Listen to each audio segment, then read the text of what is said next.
Washington, Sonia Dridi. Sonia, le président Biden a eu des mots forts. Pour lui, Vladimir Poutine sera, grâce à ces sanctions, un paria sur la scène internationale. Oui, Joe Biden, qui a dénoncé une attaque préméditée, a en effet dit que Vladimir Poutine allait être un paria sur la scène internationale. Il a annoncé une série de nouvelles sanctions contre la Russie, alors notamment des sanctions contre 4 banques russes supplémentaires. Il a aussi assuré que tous les actifs russes aux États-Unis allaient être gelés. Il a annoncé des sanctions contre des grandes entreprises publiques russes et aussi la limitation sur les exportations vers la Russie.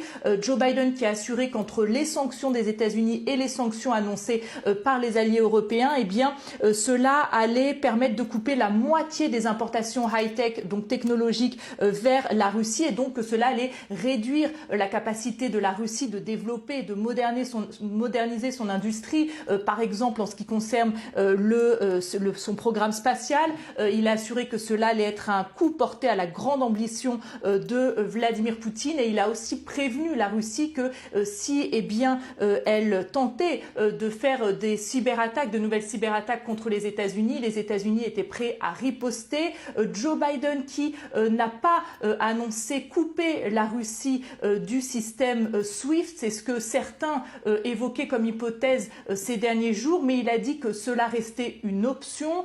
Joe Biden qui n'a pas annoncé non plus de sanctions qui visent directement Vladimir Poutine. Une journaliste lui a posé la question après cette conférence de presse, mais il n'a pas répondu à cette question. Pourquoi pas des sanctions dirigées directement contre Vladimir Poutine? Le président américain qui a également répété que les États-Unis n'allaient pas envoyer de troupes en Ukraine, mais il a annoncé qu'il y aurait un déploiement de troupes supplémentaires américaines en Allemagne, cela avec la coordination de l'OTAN. Et il a aussi dit que ces dernières semaines, les États-Unis avaient prévenu le monde de ce qui allait se passer, notamment en partageant des informations déclassifiées avec le reste du monde. Il a déclaré: Poutine cherche à imposer sa vision du monde, vision que les États-Unis et leurs alliés combattront. Oui, Joe Biden qui estime que la démarche de Vladimir Poutine vise ni plus ni moins qu'à reconstituer l'URSS, et il le dit, les relations entre les États-Unis et la Russie seront coupées dorénavant.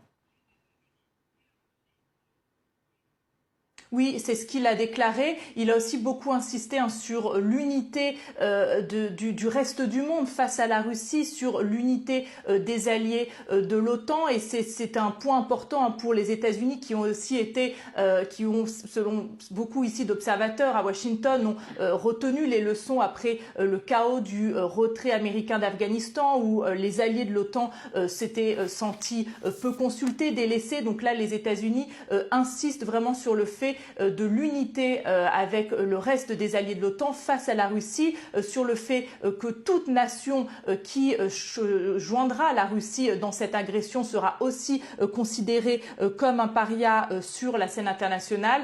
Joe Biden qui a déclaré: l'histoire montrera que le choix que Poutine a fait aura affaibli la Russie et va renforcer le reste du monde. Merci Sonia Dridi avec nous en direct de Washington.